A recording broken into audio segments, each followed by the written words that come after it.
Your friend? Okay. Well, she signed up, so hopefully she'll get on. She did sign up? He said that she signed up. No, she didn't sign up. Oh, she didn't sign up.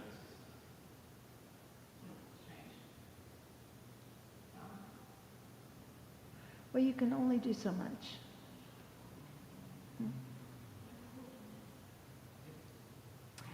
Okay, it looks like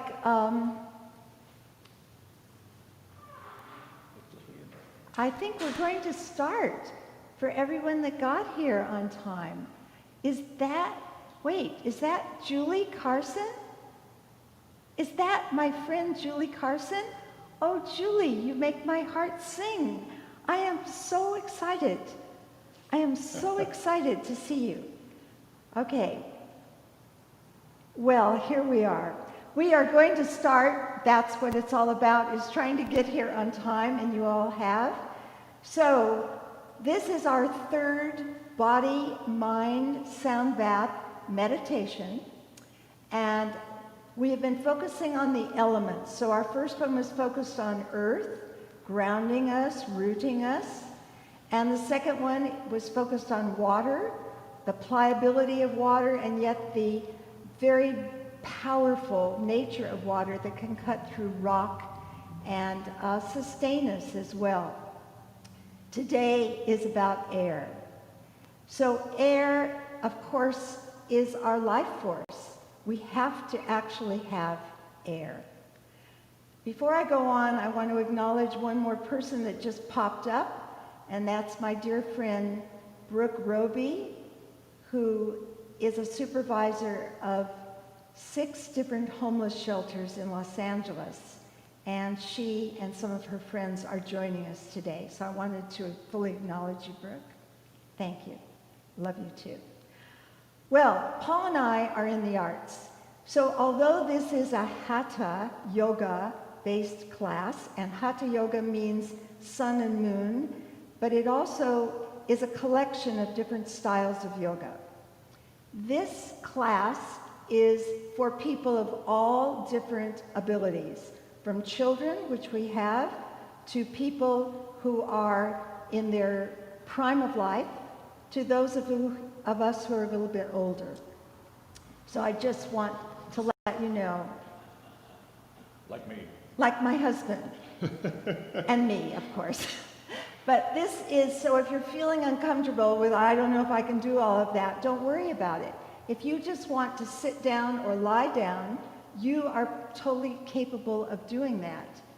And I do want to welcome my daughter, Heather Mckay. And is your son with you? He will be. Okay, good. Well, as I started to say, we are in the arts, we're of the arts, and so everything we do permeates the things with forms of artistic expression. So today, Paul will be playing some songs, he'll be singing, playing a variety of instruments. He has images, fabulous images relating to air, and that will be a slideshow. I will be leading a guided meditation, which will encourage you to just lay back and let your imagination create your own world as I prompt you to do. We'll have a little bit of writing, so if you have journals or paper, pens, if you don't, it's not a problem. Nothing's a problem. So if you don't, you can just think the ideas to kind of review what you experienced. We also then have some breathing exercises, which we've been doing with everyone that we work with, to strengthen our lungs, and especially with the focus on air today. So I hope you're ready to go on a journey. It's hopefully going to be an interesting and very calming and strengthening journey that we will be taking you on. So the first thing I'd like to do is to introduce Paul. How do you do? How do you do? It's nice to meet you. Thank you very much. And he's going to sing an original song, but he also is going to tell you about the story of it. It's all about the air. And when I thought about air, I thought immediately about flying. And that takes me back to my very first memory. When I was 5 years old, living in Durban, South Africa, our house had on two sides of it a veranda, and the surface of that veranda was a very shiny red concrete. And at one point of the veranda, there were some steps leading down into the garden, about 5 steps. And down in the garden, there were 2 enormous lychee trees. You know about lychees, good fruit? Actually, the fruit is so good that the bats ate most of the fruit. We hardly got any. But one day, I was walking along the side of the veranda, and I took off from the veranda and flew down into the garden. I didn't go down the steps. I didn't jump. I actually flew, and this is an amazing fact. Now, more amazing perhaps to me is the fact that just maybe 3 or 4 years ago, I was having a reminiscing time with my brother Andrew. We were talking about old times, and he told me this story. He said that one day he was walking around the side of the veranda, and he took off and landed. And I said, "Wait a bit, Andrew, you've just stolen my memory." I couldn't believe it. I think maybe we talked about it our whole lives, and we got really confused about who did this flying. But I can assure you, it was me. I'm very good at flying. Well, now this song is actually not about real flying like I did then, but about flying in dreams. And a lot of people have flying dreams, and they like them a lot, generally speaking. Now, I was checking with people about the techniques for flying, and there's not much flapping goes on. That doesn't appear to be a part of it. They just lift up and float, and it's a wonderful feeling. I have a different technique I have to use when I go flying in dreams. I have to tense up my body. It reminds me very much of a man called Charles Atlas. I don't know if you remember him on television years and years ago. He was one of the early muscle men. And he had a technique for building his muscles. It was called dynamic tension. And you have to tense up your body, and that sort of builds the muscles. Now, Susan does it a lot when she's teaching yoga. I don't know if you've ever seen, there's one particular movement we do. We put your hands between your knees like this, and you push out with your arms, and you push in with your knees. And so you go absolutely nowhere. But you're using your muscles, and that's what strengthens you. So that's the technique I use. I'm tensing up my muscles, and then I'm able to lift off the ground and start floating, and then flying is absolutely easy. And in fact, I'm so good at flying in my dreams that in my dreams, I often think of turning pro. I thought, well, maybe I could rent a theater and sell tickets. And I know, if someone offered that to me, I would certainly go and buy a ticket and watch someone flying. No jetpack, none of that stuff. So this is a song about flying in dreams. And for those musicians, it's in A.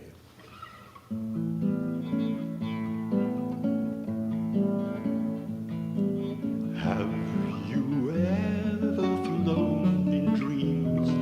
I fly in dreams each night, floating out my bedroom window, far off out of sight, flying all around treetops, hedges and chimneys, high above streets below, giving birds a surprise to see a strange creature fly to and fro.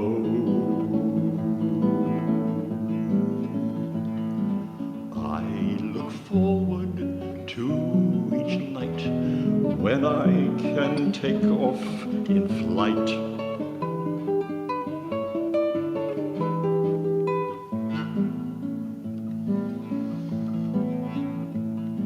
How I wish that someone else would learn to fly like me. All that empty air around makes one become lonely. No one racing you, no one chasing you round the steeple upon the church. No one caring and no one sharing with you your favorite perch. How I miss a friend to share my journeys up in the air.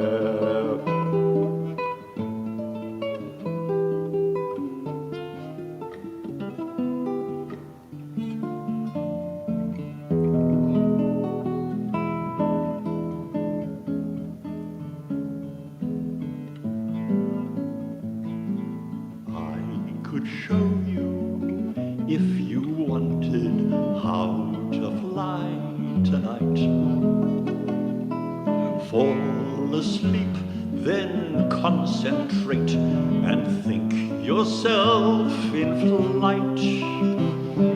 Take a practice turn round your bedroom, then fly outside and enjoy the view. Join me up in the air, I'm waiting for you, so hurry, please do. If you've never flown in dreams, tonight could be your first night.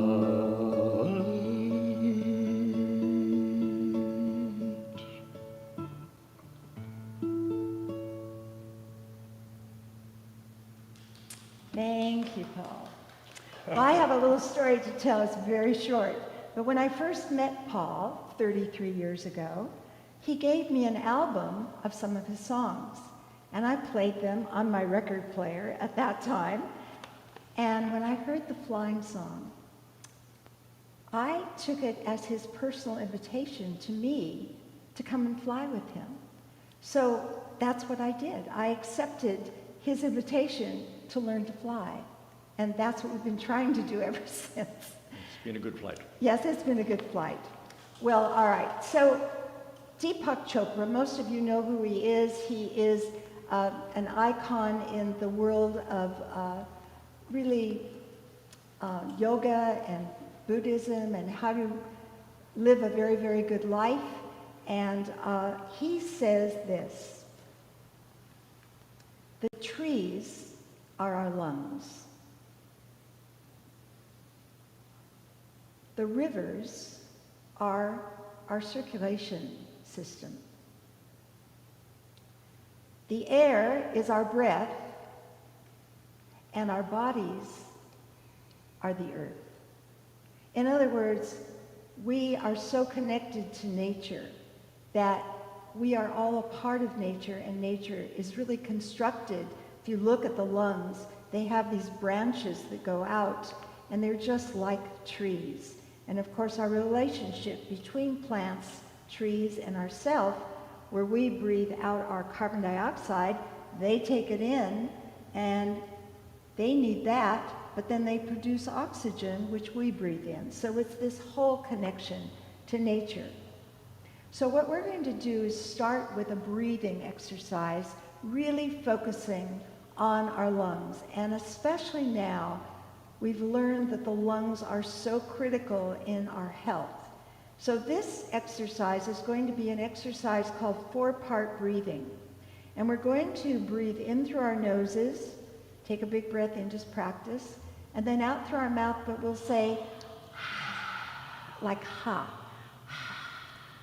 It's like an animal might make. And then we're going to take a breath in, like we're surprised, and then out through our nose. Let's just try that one more time. Breathe in through your nose, out through your mouth, in through your mouth, out through your nose. Good. Now I'm going to teach you very, very quickly, some of you know this, the positions of the hands for the 7 chakras or energy wheels that are both spiritual and physical that go up and down our spine. And they service and determine how healthy all of our organs and different parts of our body will be. So there are 3 lower chakras.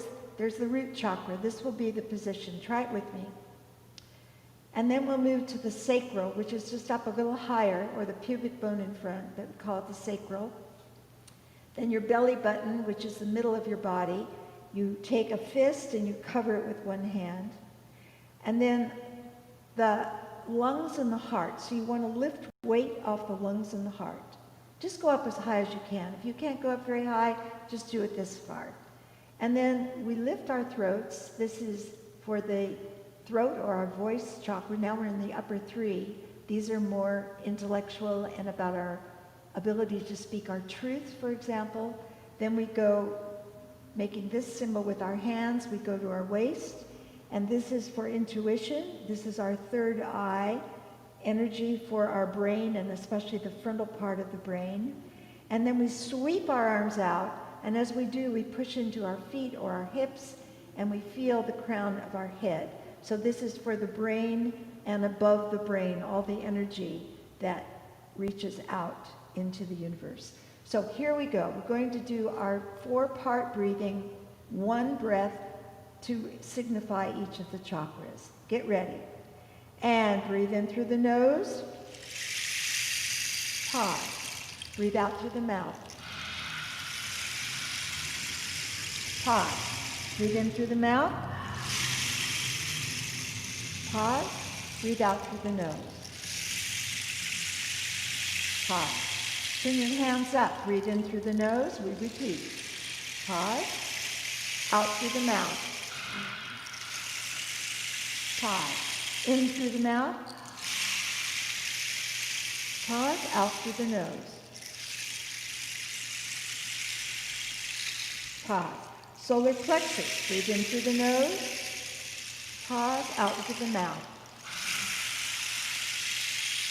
In through the mouth. Out through the nose. Raise your hands as far as you can. Breathe in through the nose. Pause. Out through the mouth. In through the mouth. Out through the nose. Open them up and lift your chin a little to your into the nose and out through the mouth. Into the mouth. Out through the nose. Make a Dhyana mudra. That's a special mudra. Hand. Breathe in through the nose. Breathe out through the mouth. Breathe in through the mouth. Breathe out through the nose. Crown chakra. Spread your arms, press down. That dynamic tension through the nose. In through the mouth, out through the nose. Now bring your hands to your heart, touch your breastbone, sternum with your thumbs, and just breathe any way you'd like. This is called recovery breathing. You just breathe however you need to, nose or mouth. You can sigh. Just breathe. Good. All right, now we're going to go through a few things that we're going to do. And behind me you can see my friend Sharoni Schrammel. And she is going to be doing things sometimes down, but for those of you that want to get up. So she's doing it on the floor and standing at times while I'll do it in a chair. You can follow either of us. So Sharoni, I may ask you to move over just a little bit so that you can be seen a little bit more clearly. Good. And she's also using a little, she can use bolsters or blankets. Now we're going to start with Kundalini circles. So just begin circling round. And I should have told the people in chairs, you want to sit more on the front of your chair. You're just stirring the pot. And again, do this to the degree that you can. If you're seated, you're doing it like Sharoni. If you're in the chair, you're doing it like me. Go the other way. Good job. That's it. Good. And then come center. Now you're going to pick up your chest, take a breath in, lean forward like an ocean wave. You're going to come forward, throat chakra, third eye, crown, pulling it back, root, sacral, solar plexus. Breathing in. So don't worry about the chakras, just see if you can make yourself move like an ocean wave. So you're coming in slow motion, big wave crashing to shore, spilling out on the shore, coming back, Last one, coming on up, coming forward, and then coming back. Very good. Now I want to go back to our lungs and the breath. We're going to do movement that matches one breath to an inhale or an exhale. It's called half Sun Salutations. So Sharoni, you can sit down for this, and for the full one, you can stand. So you just do it seated. And breathing in and up and gliding your hands down. So you got pulling energy into your heart. Pause. Breathing in and up and gliding down, like you're pulling energy to empower yourself. Third one, breathing in and up, gliding down and pause. Breathing in and up, gliding down and pause. Excellent work. Let's just shake our hands out a little bit. Get some energy in your hands. One hand up, one hand down, and just circle your arms as you're shaking them, going this way, and then circle them this way as you're going around. Good job. Let's just take a moment to circle our wrists. A lot of people on computers have wrist problems. And then open your hands like this, and then close and close. So we're warming up the hands, the wrists, the arms, and close it and close it. Together, reach out a little bit further, and then bring in a little bit higher. So we're just going a little bit further, breathing in as you go forward, reaching out, and coming back as you come down and up. Very, very good. So I'm going to ask Sharoni if she would stand for this next part, and we're going to just reach up with two hands. And if you're standing and you want to stand, you don't have to, you're going to feel like a puppet. You're going to let your wrists go, your elbows go, your shoulders, your arms, and you're going to see if you can come down toward the ground. If that's too much for you, just come down to your knees. And then you're going to take a breath in, and you're going to feel like the puppeteer has just pulled the strings up. So Sharoni is showing you standing, and I'm doing it sitting. So let's try it 4 times. And collapse, down, down, down, down, down. Release. Come up, up, up, up, up. And lift. Come down, down, down, down, down. Release. Come up, up, up, up, up. Suspend. Come down, down, down, down, down. Release. Come up, up, up, up, up. This last one, we'll take a big breath when we're down. Come down, down, down. Release. Take a big breath in. Big sigh out. And then come on up. And come down. Great. And Sharoni, you can sit down. Thank you for that. Okay. So we're going to take our head. Our necks are, of course, at the very top of our spine, and they're held on by bones called the atlas and the axis. That's how we can move. And I have some exercises I want to do to help necks. First one is just look side and come center. Now that's 45 degrees when we go side and we come center. When we go from side through center to the side, that's 180 degrees. And that's what we would like to do, but it may not be possible. So take it really gently and going this way. Now, the next one is, can you make your head go to the side and come up? Can you go side? Good. And come up. Go side. And these are the big muscles, this big, huge muscle that goes from your sternum through your collarbone, through your mastoid or your jawbone. Now, take it to the side. Take your hand and give a little bit of weight. So you don't want to lean over. You want to hold this tall and just see, without hurting myself ever. Now, some of you might like to see if you can rotate your head. Some of you may not think this is a good idea, so don't do it. Just do what your body says is okay to do. Move your arm down. Take your arm. Now, lean it to the side. There you go. That's it. Relax. Now see, you might try this. It may not work on both sides. Maybe one side was okay, maybe the other side not so good. Come on up. All right, put your arm down. Now, the next one is just letting your head roll across your chest and come up.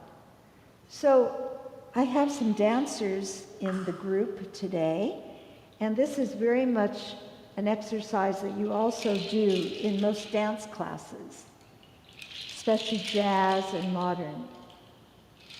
Now, you want to release, so you breathe in as you go side, you breathe out as you go around and come up. Now this time, just see, is it okay? Do you have the full 360 degrees? Can you go all the way around in a circle? If you get dizzy, keep your eyes open. You might want to close your eyes. If not, try it. You're just loosening up those neck muscles. Good. And then we'll do one more. Take your neck back, and you're going to press it forward, and then you're going to pull it back. You're going to press it forward and pull it back. Try not to lean like this. Try to hold yourself stable. One more. I have a forward head, and this has been really good for my head. Okay, I think we're doing really well. Let's try shoulders. Up, down, up, down, up. Shrug them down. Can you bring them to the front? Can you bring them to the back? Can you bring them to the front and go up and go back and go down? Again, up, back, and down. Go back and up, forward and down and back, up, forward and down. Do you have the ability to bring your arms out? Can you touch your shoulders? Press down if you're sitting like me into your feet. If not, just press down into your hip bones if you're like Sharoni. And come forward and out. And forward and out. And forward and out. Forward and out. Now you're going to lift high and see. We're getting into our rib cage a little bit more. See if you can really feel it in your ribs. You want to feel as if this is your practice, not my practice. I'm just your guide. But you want to see if you can do this to the degree that it's right for you. And then circle your arms up and around, and up and around. Try and go the other way, and back and around, and back and around, and then drop your arms. Okay, pick them up, let them release, and come up, and release, and up, and hold. Okay, want to try a twist? So let's just see if you can move your hands like this to your side, and then see if you can go the other side. If that hurts you, bend your elbow. If that hurts you, then do it without your arm, just moving your arm. Everyone find some way of just rotating your body. Follow my arms going all the way to the back. Now lean forward and circle your head going around, and then see if you can touch your shoulder. Going forward, going around, and touch. Now, wherever you are, twist and hold yourself. This is the dynamic tension that Paul was talking about. You push your hands against your leg against your hand. If you're in a chair, you might be able to hold on to the seat or the back of the chair, pulling up, lifting up. Now this is extra. If you want to try it, try moving your head forward and back, making that same movement. We want to move our head in all positions. And then come back, other arm up. So we're starting with just the kind of moving our arm in a circle that causes our spine to move with it. Remember, just move your body. Now circle and come around and touch. Circle forward, come behind your head, and then go this way, turn, and again, you can have your hands here, here. Maybe you can hold your chair, maybe you can hold the back, maybe you can hold the back of your mat. So you want to rotate. How about your head? Maybe even a tiny bit. Movement is the cure for many, many things, including arthritis. Movement is what really is the thing that's going to help the most. And come forward. Okay. All right, we're going to do one round of this. Clasp your hands. If that's not possible, hook your thumbs. If that's not possible, try your fingers like this. If that's not possible, then just keep your arms at a distance. So for those that, and you, if you can do it this way, fine. For those of you that can, we're going to turn them inside out. So you're going to feel like you're inside of a big ball, and you're going to explore the sides of the ball, coming forward and coming up and trying to reach back. Now coming forward and come up again, and then up again. This time stay up. Can you draw little circles on the ceiling the other way? Can you make it go this way? Just lean a little bit. Center, can you go this way? Good job. Now, this is harder. Can you rotate? This is not so easy. And one more time. Just see, you don't want to hurt yourself. And then go this way. Good. Now open your arms. And we're going to reach out and go over your head. Now again, if this isn't possible, just lean. Only add your arm if you feel that it's right. Now reaching out, this time lean. Can you rotate? Can you do that curve? Can you rotate here and then come up? Now reach out. Last one. Here, rotate, come up, and here. Arms out. See if you can circle your arms once. Change the arm in front twice. Change the arm in front 3 times. Change the arm in front 4 times. And hold. I'm going to ask, we have 2 more things. I'm going to ask Sharoni to stand for the last 2 things. So the first one is some swinging. And you want your arm like this. I want you just to swing it across your body and then swing it back. Now this time circle your arm and then swing it. Now swing it out and swing it around and across. So try the other arm. So you go side, half circle.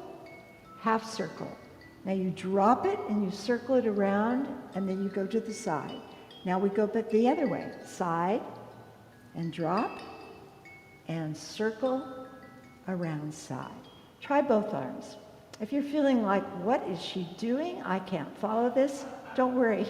Just try it. We'll do it one more time. This is the first time through. And in and out. Now circle around and in. Now go out and go in and go circle and out. All right, I think you're ready. Let's try it. One arm, the other arm, both arms. And half circle, half circle. Circle all the way around and a half. And half circle, half circle.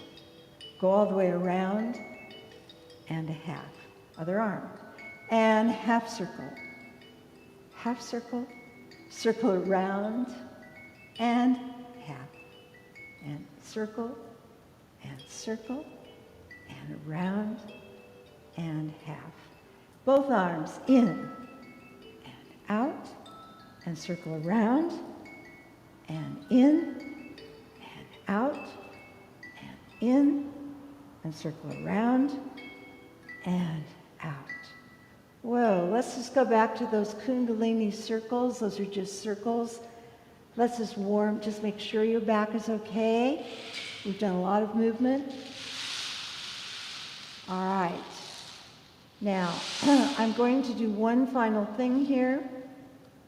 And this is a full, it's actually a half Sun Salutation, but Sharoni is going to do it standing. So it's a little bit more challenging.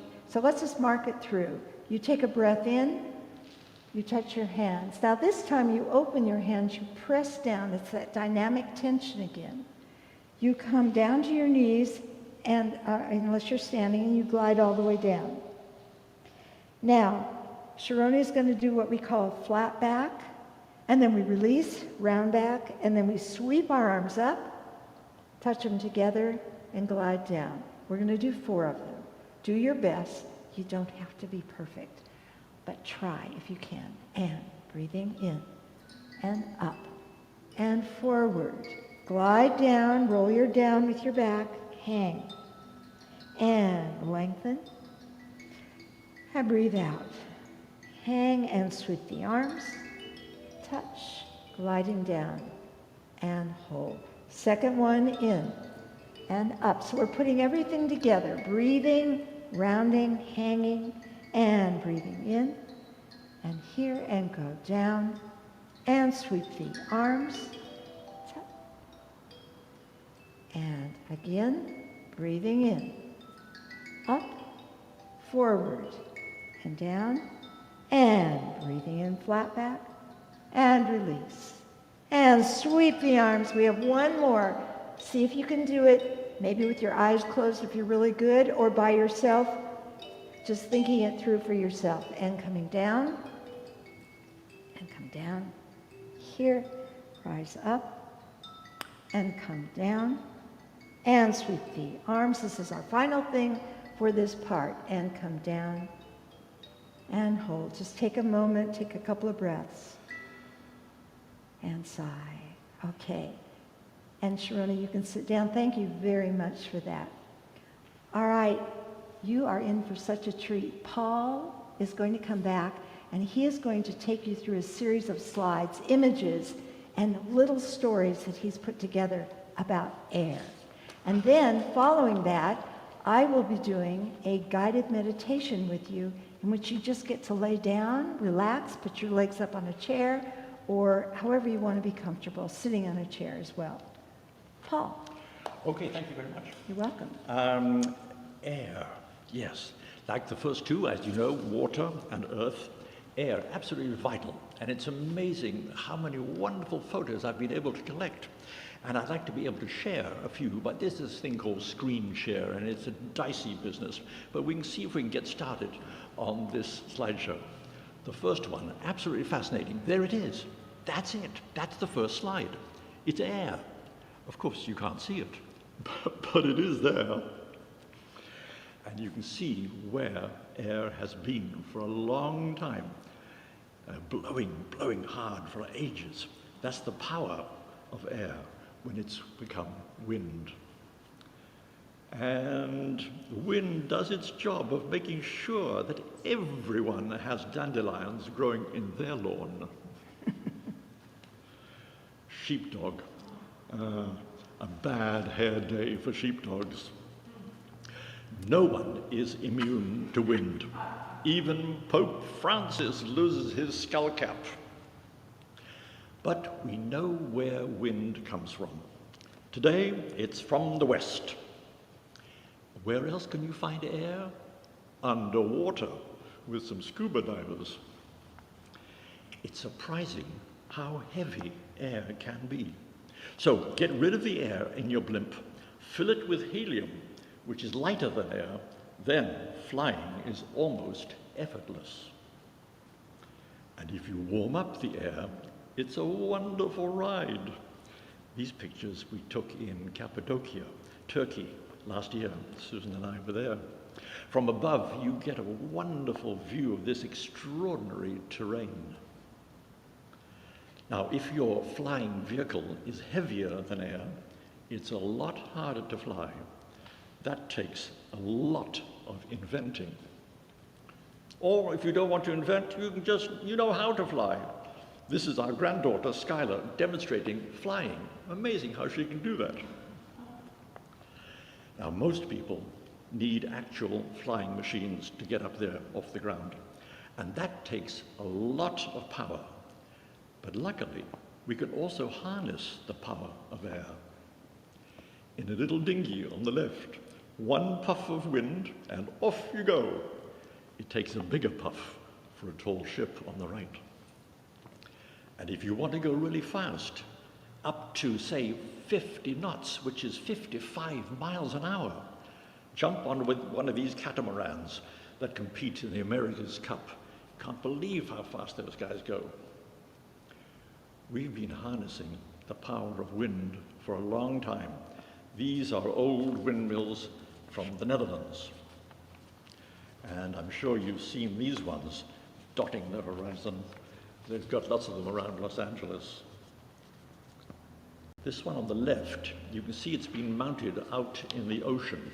The advantage of that is that you don't hear the blades, which do make quite a noise as they whir around. I like the picture on the right.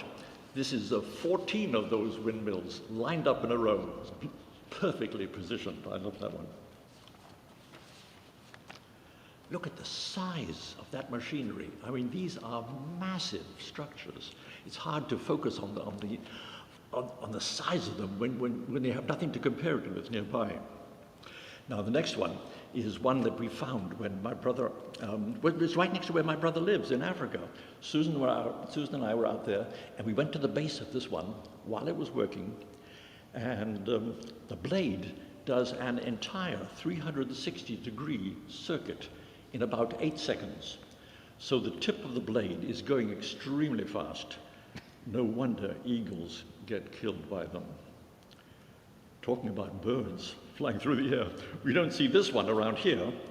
One of my South African favorites, the secretary bird, named for its likeness to an old-fashioned secretary with many writing quills stuck in her bun of her hair. Look at their knees. It seems like their knees are put on backwards, but it's a great design if you want to catch a snake like the one on the right. Hummingbirds. Actually, the one on the left is not a hummingbird. It's a South African sunbird, and the colorful part around its neck flashes at you in the sun. Hummingbirds, of course, are famous for being the only birds that can fly vertically and backwards. This one is a South African long-tailed widow bird. I've seen these birds struggling to fly to the next little bush, flying so close to the ground. It's amazing that they survive at all. And their tail feathers are much in demand, which is really tough for the birds. Those tail feathers measure up to 20 inches long. The Zulu name is Isakabuli, often known as the Sakabula bird. Not surprising, I suppose, that I became a member of the Audubon Society recently. And what incredible control of air. These special feathers on owls muffle the sound as they sweep towards their prey with their laser-like eyesight, firmly fixed on target. Oh, by the way, I do have a suggestion for you. Next time Susan leads you through one of those neck exercises, try to act like an owl. They can turn their heads 270 degrees. Most of us can't even manage 180 degrees. Plenty of feathers here in an ostrich, but no flying.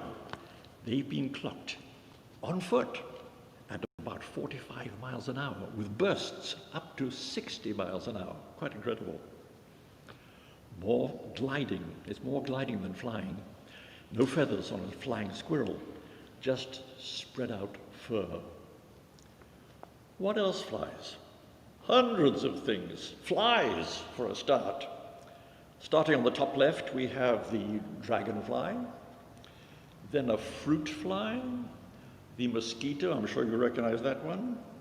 Bottom left, the horrible tsetse, T-S-E, tsetse fly, that gives us elephantitis, not a nice disease. A gnat, a blowfly, and the last one at the bottom on the right, a wasp. And lastly, here's the best place to put some air in your lungs. Now, I want to show you one last thing. Susan's going to come up and show you what I found in my strawberry tree. This is the nest of course, a hummingbird. Look how sweet and tiny it is. Inside, I don't think you can see any longer, but there used to be little white flecks, and that was the eggshell. So that sort of proved to me that the hummingbirds had been successful in raising one of their young. That's a hummingbird nest from our strawberry tree. Now, next we're going to have Susan guiding us in a guided meditation. It just gets better and better because you're going to get to relax from now, and then you get to relax even more when we do the sound bath itself. So I want you to all get comfortable. Find a place that you can feel really comfortable. You can be in your chair, that's fine. You can be on the floor, you can be on a couch, in your bed, in a wheelchair. I don't care, upside down, right side up.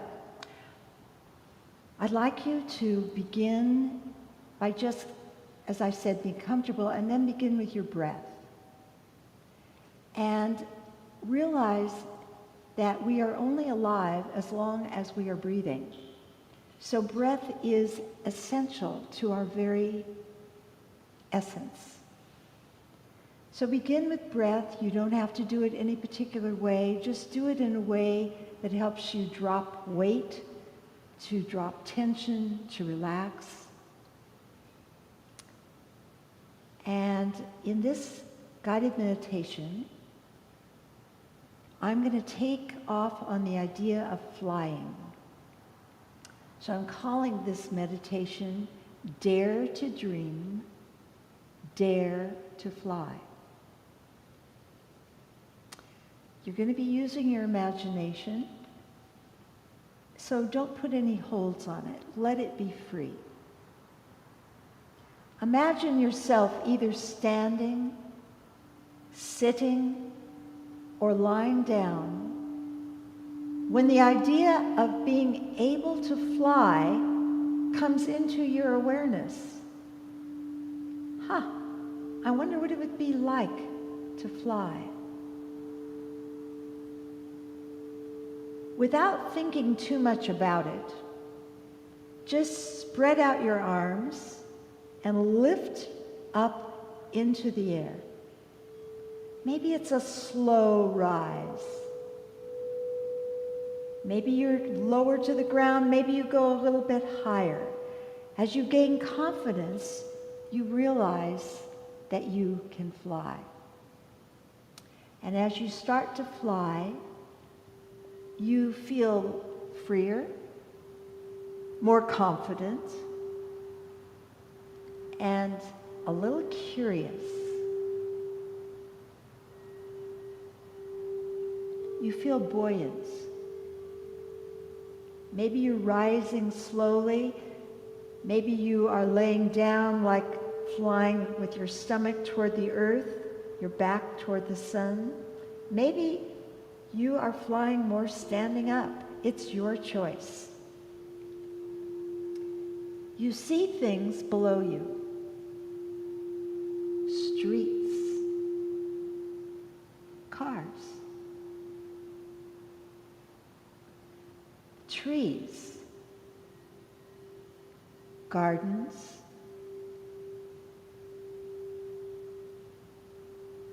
houses, and buildings.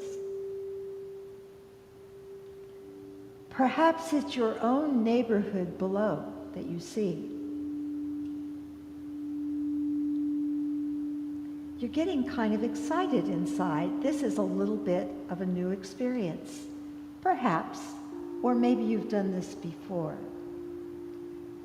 But with new curiosity, you are excited to take in other views and sights. You ride the air currents like birds do.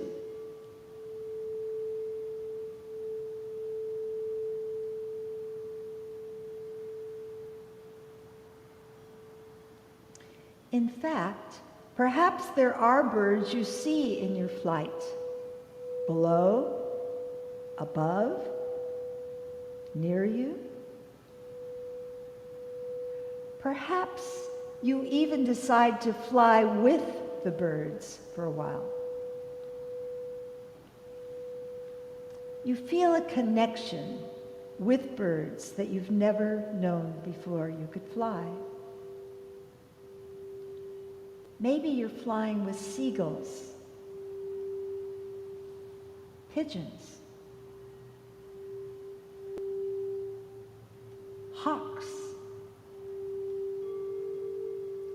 diving as an eagle would to pick up a fish out of the sea or stream.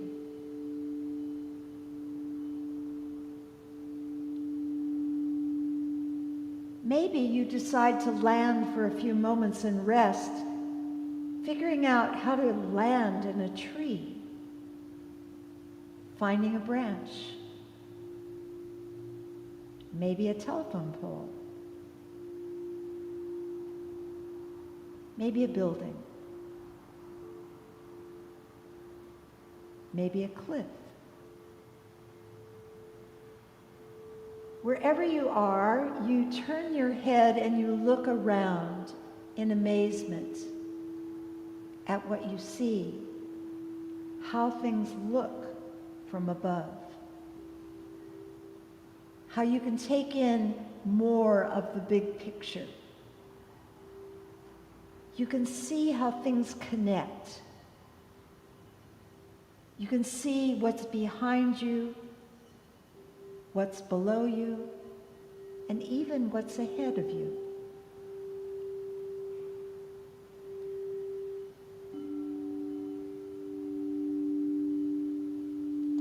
After you rest for a few moments, and you know you can land as well as take off again, you feel motivated to fly to a new place, a place you have never been before.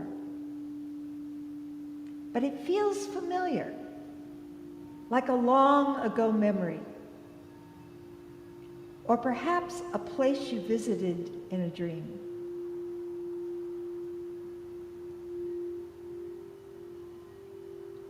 Within seconds, you are in the scene of this new place, seeing everything clearly from above.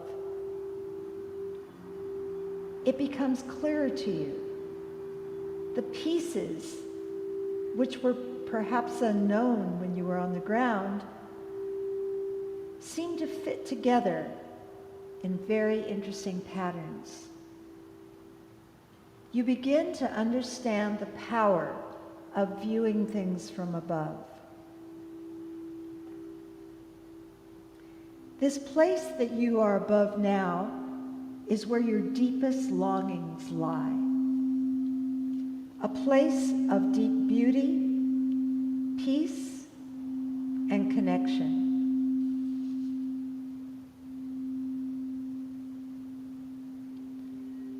You feel comforted. You feel refreshed by seeing this place, this scene, and knowing it is always with you. Flying over this scene strengthens you. It gives you courage. The sights you see, the understanding that you are beginning to get, gives you new inspiration. It motivates you to see your life as an adventure, as a bigger picture. Having roads into and out of different experiences. Flying, even in dreams or your imagination, gives you a better, richer perspective on your life and what is still possible. Leonardo da Vinci said, "Once you have flown, you will walk the earth with your eyes turned skyward, for there you have been, and there you long to return." Now remember, he said that before planes were invented, although he was trying to invent ways to fly. So as we come to the end of our meditation, begin to breathe more fully again with a deepened sense of understanding of yourself, of your life, of the bigger life around you, of acceptance and compassion for yourself, all that you've been through, your dreams, your triumphs, your challenges, and your disappointments. Feel yourself lightened from the pull of gravity. Remember the thoughts you had during this experience and let them stay with you over the next few days, weeks, and just use them as fodder to reflect on. So now, as you breathe a little deeper and you start to wiggle your fingers and your toes, and maybe bend a knee if you're on the ground, or just rise up to a seated position, I'd like you to take a piece of paper or a journal, pen or a pencil, and just without talking to anyone, respond to these writing prompts. We're only going to do this for about 3 minutes. If you don't have paper, it's not a problem. Just think the ideas. Write on your brain. First prompt. What thoughts, feelings, or memories came up for you? What thoughts, feelings, or memories came up for you?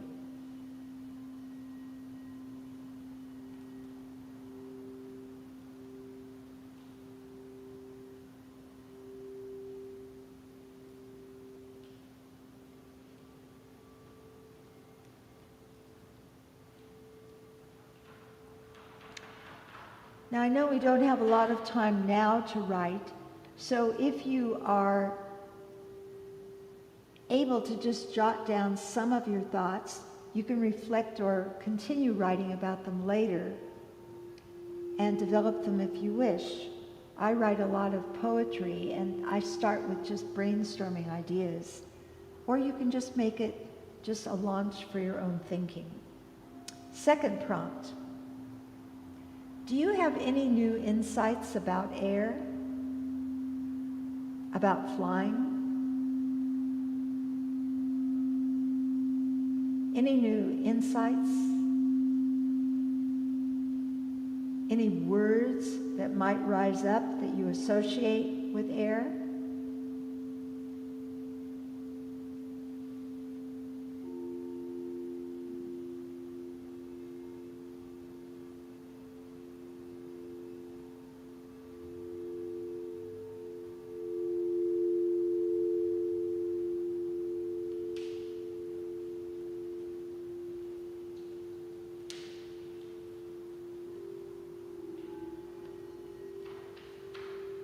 And here's our last prompt. Again, don't feel pressured that you don't have enough time if you're one that likes to develop your ideas. You will have time to continue this if you wish. Here's our third one. What is something that you are longing to do? Something that you are longing to do, that you want to do, and if you can see it, I think you can make a plan to do it.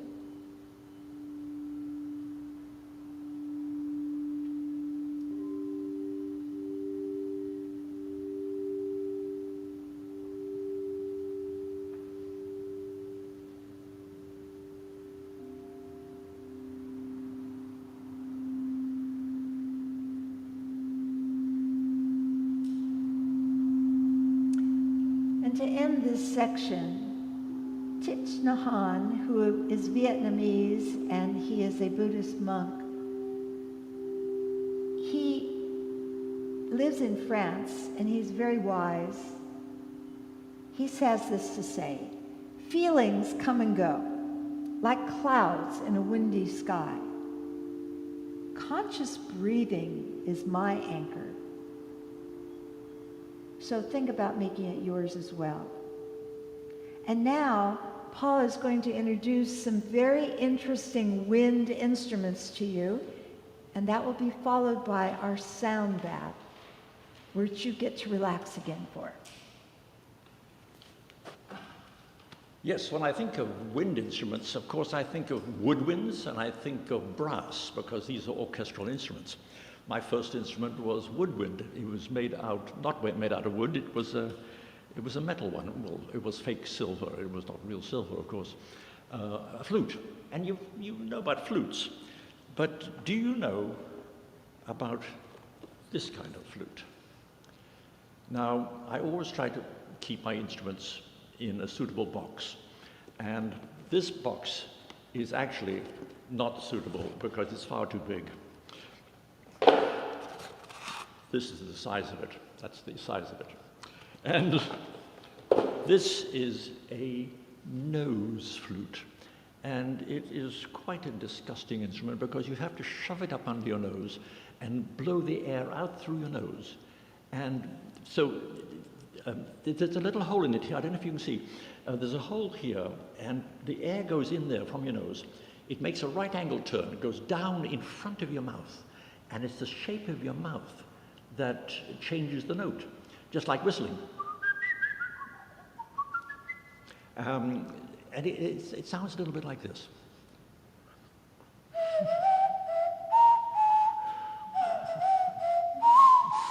I can't hit the top note.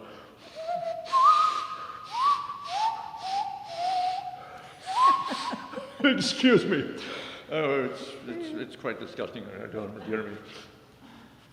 Well, that's a nose flute, and these are played in many places around the world. They play them in Africa. They play them in the Philippines and around the the Pacific Rim. So you'll find them all over the place, and there are American-made ones. I was watching a guy online who was from Germany, and he insisted that the German-made ones were the best. Well, maybe it was. Now, there's one instrument which I think only has one place it's played, and that place is down under Australia.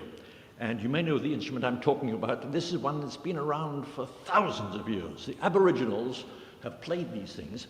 They didn't make them. They grew themselves. It's a branch. This is not one. This is a fake one. But the real didgeridoo is a long branch, usually from a gum tree, which is a eucalyptus, and the termites have eaten out the middle part of the wood and made a long tube.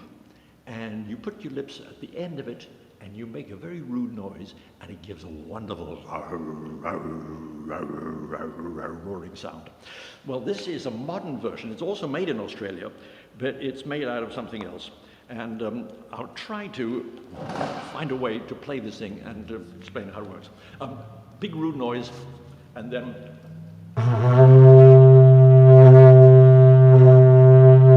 Now, didgeridoos in Australia only have one note, but you can give it a sort of feeling by going, you give it an extra push. But this one is called a slide didge, and it's rather like a trombone, which slides, you know. And this one can play any note you like.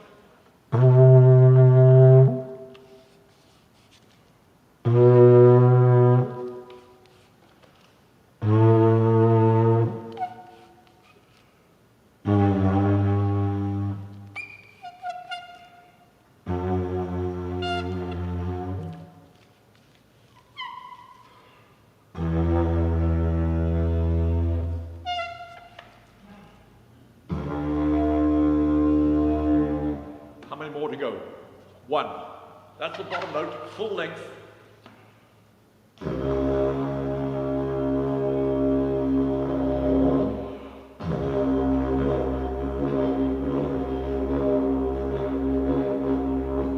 And if you do it properly, you have circular breathing, which means you can breathe in through your nose while you're blowing out through your mouth. I don't know how to do that, but the Aboriginals figured it out many years ago, and it's a wonderful sound when it happens. A didgeridoo. Thank you. We're going into a very important, big, kind of central piece de resistance of this workshop, and that is the sound bath that is using the beautiful bowls that Paul has behind us. And I'm going to do a breathing exercise, and then I'm going to let Paul actually give you a very, very flash introduction. He's gone into it in more detail for our other two workshops, but he'll just introduce them briefly, and then you will have a 10-minute sound bath, and then we will do a writing prompt, and then we'll come to the conclusion of our workshop with a beautiful song that's very powerful. So if you can hang in there, this is what's ahead. All right, right now I'm going to do my friend Sandy's favorite breathing exercise. She has gotten one side of her nose a little bit clogged and she can breathe better on one side than the other. So this is alternate nose breathing called Nati Sodhana. And you put a thumb on one side, so you're going to open and close. And you take these two fingers and you're going to use those to close this side. So one side will be like that, the other side will be like that. Now only for the first one, you're going to breathe in through your nose. Then you close both sides and you hold it for 4 counts. Then you breathe out through the other side, and then you breathe in through the other side. Close it for 4 counts. Breathe out, breathe in, and close 2, 3, 4. So I won't take any more than that. Let's just give it a whirl. You're just trying to use both sides of your brain and both sides of your sinuses to clear them up. If you need to blow your nose before or afterwards, of course, do so, okay? Here we go. Take these 2 fingers right here, this thumb right there. Get ready. This thumb is open. Breathe in. Breathe in. Close. 2, 3, 4. Breathe out. Breathe in. And close. 2, 3, 4. Breathe out. Breathe in. And close. 2, 3, 4. Breathe out. Breathe in. And close. 2, 3, 4. Breathe out. Breathe in. And close. 2, 3, 4. Breathe out. Breathe in. And close. 2, 3, 4. Breathe in. And finish. Try breathing through your nose. See if you have any change. It might change a little later. Breathe in. Okay, Paul, over to you. All right. Well, these are called singing bowls, and they've been around forever. This is really a modern version, these crystal glass bowls. And it's a scale I've got here in the key of C. C, D, E, F. C, D, E, F, G, A, B. And C, I don't have that one, but it's the same as this one. It's the octave, the 8th one in our scale. Now, the yogi people, the yogis, like to associate certain notes with certain chakras. For example, the base one here is the root chakra. They like to think that this C note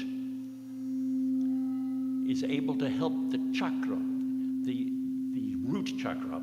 Now, to my way of thinking, these vibrations are going to help whichever part of the body you think it's going to help. So allow these notes just to come into your body and feel good wherever they feel good. That's my feeling about it. I have no music for this at all, so I'm making it up as I go along, and I don't know what I'm going to play. But if you give me energy, maybe you can give me some ideas for melodies, chords, rhythm, whatever, and I'll see if I can match it. Okay, I'm getting some vibrations. I think it starts like this.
very slowly, begin to lengthen your breath.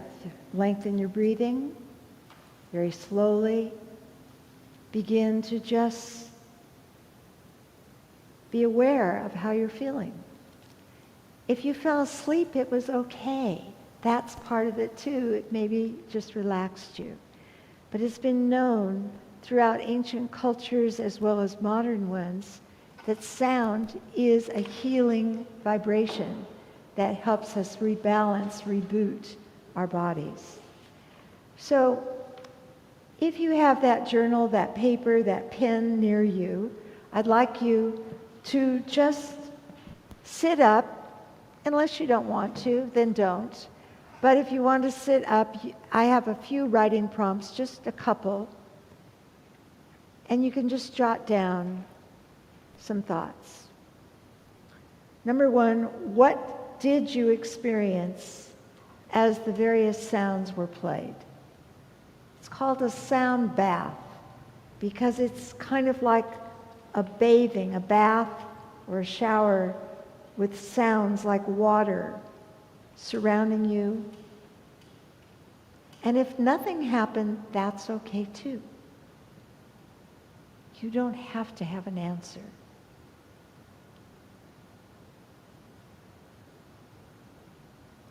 Did any emotions or images come to your mind? Sound is very ancient. We can even hear sound in uterus.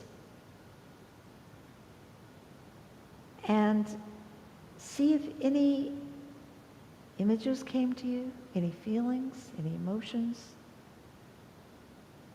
And as I said, if you fell asleep, that's okay. That's a healing of sorts too. All right, well, we're winding down. We're coming to the end of our workshop, and we've saved one of the best parts for right now. Paul's going to sing a song. I'm going to sing a song, you're right. I will sing a song. And this one was written, I think, in 1962 by Bob Dylan. And you probably know it because it was a well-known, well, it became a folk song, but it's a protest song.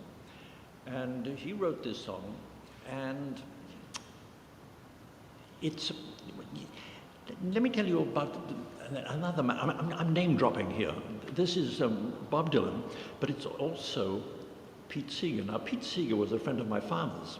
My father was studying African music his whole life. And he came over to the United States from South Africa in 1960 and met Pete, I think, at that time. And my dad was lecturing at all the colleges that had black studies at that time. And his topic, of course, was African music. And Pete very kindly did a fundraising concert with my father. My father did the first act, lecturing, talking, playing instruments, recordings and so on, and Pete did the second act.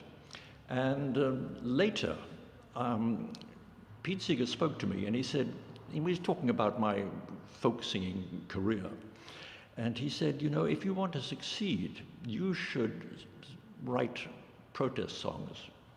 Well, I was not really into protest songwriting. And so tonight really is the first for me. It's a first. I'm going to sing a protest song. And this protest song from the 62 is still relevant today. It's because it's filled with questions.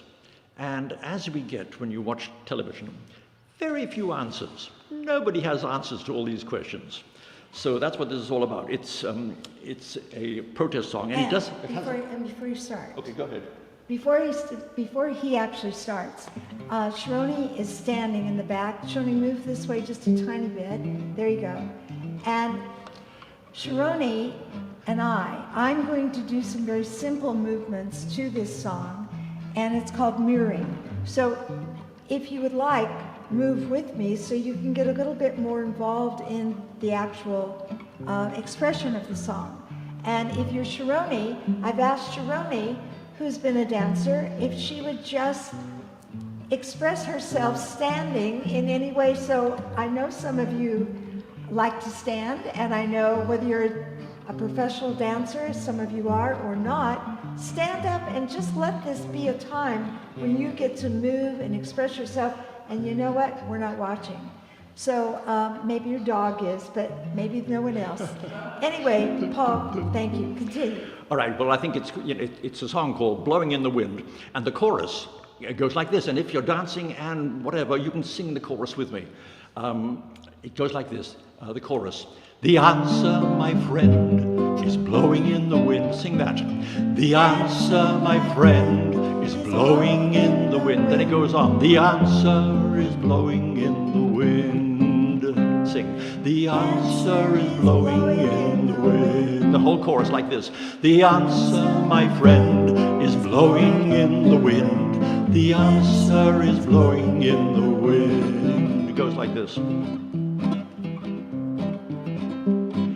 How many roads must a man walk down before you can call him a man? And how many seas must the white dove sail before she can sleep in the sand?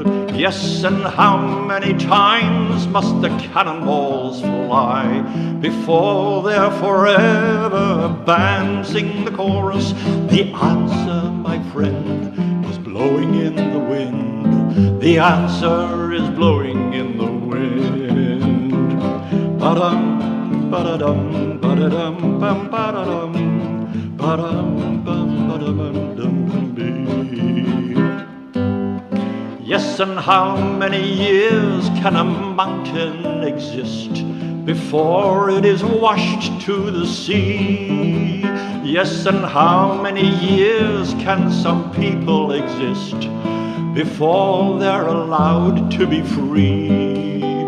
Yes, and how many times can a man turn his head and pretend that he just doesn't see? Sing. The answer, my friend, is blowing in the wind. The answer is blowing in the wind.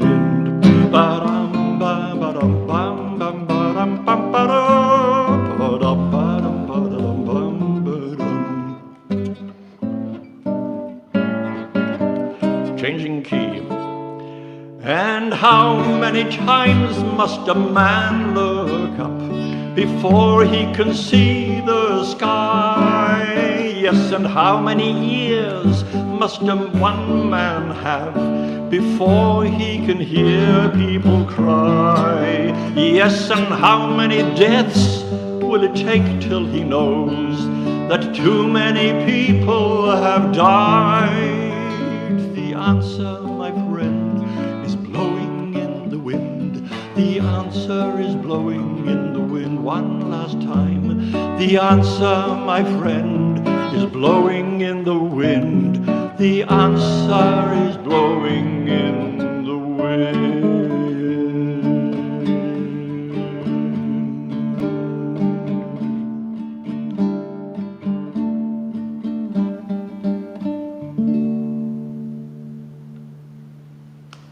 Oh, I hope you enjoyed that. I did. Thank you, Paul. Thank you, Sharoni, back there. That was great.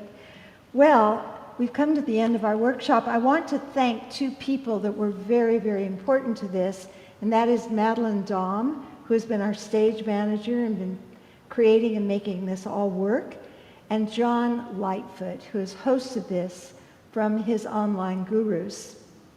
So I want to thank them, as well as Sharoni, for coming and being my partner and model for this. So we have another one coming up. We committed to 5. We've done 3. The next one is the Sunday after Thanksgiving. We thought that would be a good time. And so that will be about fire, for all you fire people. And that's the November 29th. We'd like to end in the traditional way that yogis end. We take our hands, we bring them to our sternum, we link to our heart, and we try to really allow our heart to release its kindness, love, and compassion. And we use a sound called Om, which is a symbol for wholeness, perfection, and the infinite. So take a deep breath in. Try it with us. Breathing in.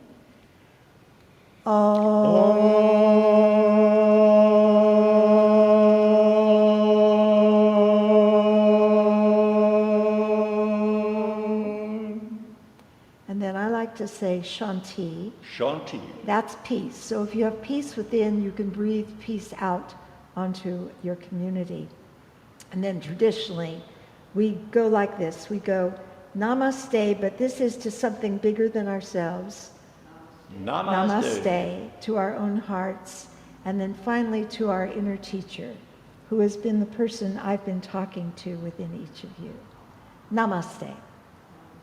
Thank you so much for coming. All right. Kisses, hugs to all of you.